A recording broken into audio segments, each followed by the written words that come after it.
Baik, kembali dalam cerita. Beberapa hari semalam dan juga kemarin ataupun 2 hari lepas, kita dapat menyaksikan keadaan banjir kilat yang berlaku di wilayah Persekutuan Kuala Lumpur dan juga di Lembah Kelang, dan pastinya itu meninggalkan kesan ada beberapa kawasan yang dinaiki air dengan cepat dan juga memusnahkan barangan dalam rumah, kedai dan sebagainya. Tetapi sebelum itu, kita melihat kepada keadaan banjir dan situasi banjir di timur tanah air, di Kelantan, di Terengganu khususnya, dan di beberapa kawasan di Pahang. Dan khasnya kita nak melihat kepada itu waktu liputan dan juga waktu kejadian. Apa yang lebih untuk kita lihat adalah bagaimana survival kepada penduduk-penduduk ini, terutamanya selepas keadaan ataupun pasca banjir. Pastinya ia meninggalkan kesan yang cukup besar, yang cukup berat kepada mereka yang terjejas. Dan situasi banjir di Kelantan bagaimanapun sudah pulih sepenuhnya apabila kesemua pusat pemindahan sementara atau PPS ditutup sebenarnya petang semalam. Dan mangsa banjir terakhir yang dilaporkan oleh Wakil Esok Awani di Kelantan, Muhammad Muhammad, seramai 147 orang yang berlindung di Pusat Pemindahan Sementara Sekolah Kebangsaan Tok Deh, Rantau Panjang, pulang petang semalam. Tetapi kerja-kerja mencuci bangunan, kediaman, membuang sampah sarap sudah bermula sejak awal minggu ini. Jadi kita nak terus saja bersama dengan Muhammad Muhammad. Muhammad, bagaimana sebenarnya kalau Muhammad melihat sendiri keadaan dan juga pasca banjir, bagaimana gotong royong yang dilakukan, kemusnahan yang dapat dilihat dan sebagainya, Muhammad? Baik, terima kasih Ehsan. Benar, pasca banjir dan juga sesi gotong royong kerja-kerja membersihkan rumah, membuang sampah sarap telah pun dimulakan sejak daripada awal minggu ini. Dan untuk makluman Ehsan juga, seperti yang kita laporkan, terdapat 5 keluarga di mana 5 buah rumah dihanyutkan oleh arus deras pada semasa banjir yang melanda Rantau Panjang baru-baru ini, dan di mana keluarga yang kehilangan rumah itu masih lagi menumpang di rumah sanak saudara.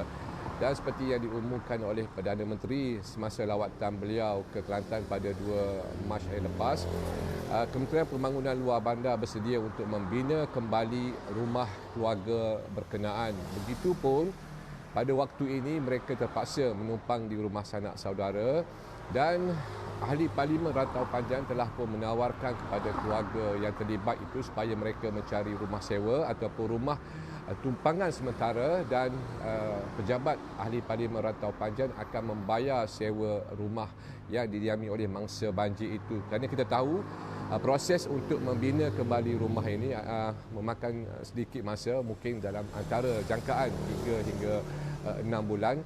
Namun pada waktu sementara itulah mereka ditawarkan rumah sewa untuk didiami, dan sewanya dibayar oleh pihak pejabat ahli Parlimen Rantau Panjang. Itu yang berlaku di sekitar Rantau Panjang, dan saya juga dimaklumkan bukan sahaja kehilangan rumah, bahkan setakat semalam pihak polis telah menerima lebih daripada 1,200 laporan polis yang membabitkan laporan kerosakan rumah, laporan kerosakan harta benda, kehilangan ternakan, kerosakan dan kemusnahan tanaman dan kenderaan yang ditenggelami air. Dan proses baik pulih banjir yang melanda ini, walaupun seketika saya anggarkan sekitar 3 hari sahaja, kesannya amat terasa kerana bukan saja kehilangan harta benda, namun kesan trauma yang dialami oleh penduduk di Rantau Panjang itu, Ehsan. Kerana kita tahu Rantau Panjang ini penduduknya kebanyakannya berada di kawasan ataupun berdekatan dengan tebing Sungai Golok, yang mana saban tahun, bukan saja tahun ini, bahkan tahun-tahun sebelumnya, biasanya mereka akan mengalami situasi banjir. Cuma bezanya besar ataupun kecil, namun apa yang berlaku bulan lalu ianya sesuatu yang di luar jangkaan penduduk Rantau Panjang. Untuk itu, kerajaan negeri juga memaklumkan sebahagian besar atau anggaran lebih daripada 11,000 mangsa banjir yang dipindahkan di Kelantan ini adalah dari jajahan Pasir Mas, dan khususnya di kawasan Rantau Panjang. Dan daripada jumlah itu juga saya dimaklumkan oleh pihak kerajaan negeri di mana mereka meramalkan ataupun menjangkakan lebih daripada 10,000 ataupun 3 kali ganda angka daripada 11,000 ataupun 10,000 masa banjir yang dipindahkan itu merupakan golongan masa banjir yang terperangkap ataupun tidak dapat dipindahkan. Ini mungkin disebabkan oleh terputus hubungan, mereka terperangkap di kawasan sekitaran rumah mereka, mereka terpaksa bermalam di atas bumbung, mereka terpaksa berada di kebun sawit, mereka terpaksa bermalam di pasar dan juga di tepi jalan. Ini yang berlaku. Saya kira kejutan ataupun situasi luar jangka ini telah meninggalkan satu kesan yang trauma kepada penduduk Rantau Panjang. Walaupun mereka, kita sedar, kita tahu saban tahun mereka sudah kalis ataupun tegar dengan situasi banjir ini, namun pada kali ini meninggalkan satu kesan yang mungkin selepas daripada ini, apabila amaran ataupun kata ramalan cuaca yang melaporkan bahawa akan berlaku hujan di sekitar Jeli ataupun di sekitar Tanah Merah, mereka mungkin ataupun menjadikan iktibar keadaan ini supaya mereka bersiap sedia lebih awal. Kita tahu, saya sebenarnya, Ehsan, saya mengikuti perkembangan banjir. Awal ni mengikuti perkembangan banjir di Rantau Panjang ini antara yang awal, iaitu pada sekitar 24 hari bulan Februari lagi, di mana semasa paras air ataupun air di kawasan pekan Rantau Panjang itu separas buku lali, saya memasuki pekan Rantau Panjang dan melihat kegembiraan anak-anak dan keluarga mengambil kesempatan untuk bermain air. Namun pada keesokan awal pagi sekitar jam 2 pagi, air tiba-tiba naik mendadak dan kebanyakan mereka yang sebelum ini mungkin bertanggapan dan juga orang kata mungkin kata air tak pernah sampai ke tangga ataupun air tak pernah sampai ke bahagian rumah mereka. Namun apabila berlaku pada waktu pagi, awal pagi sekitar jam 2 pagi, mereka terperangkap, dan apabila mereka menghubungi pihak berkuasa seperti pasukan keselamatan, bomber, polis dan sebagainya, mungkin sukar untuk pasukan keselamatan untuk membawa mereka keluar. Dan itu merupakan satu pengalaman bukan sahaja di pihak kita yang melaporkan berita dari semasa ke semasa, bahkan yang paling teruk adalah penduduk Rantau Panjang itu sendiri, Ehsan. Dan juga Muhammad Fandi, kita tahu Kelantan dan juga di beberapa daerah yang lain bukan kali pertama dilanda banjir, dan setiap tahun juga kita mendengar berita berkaitan dengan banjir di Kelantan. Tetapi untuk sesuatu, bagaimana untuk kita pelajari pengurusan pasca banjir di Kelantan dan di kawasan-kawasan tertentu? Apa yang boleh kita pelajari, Muhammad Fandi?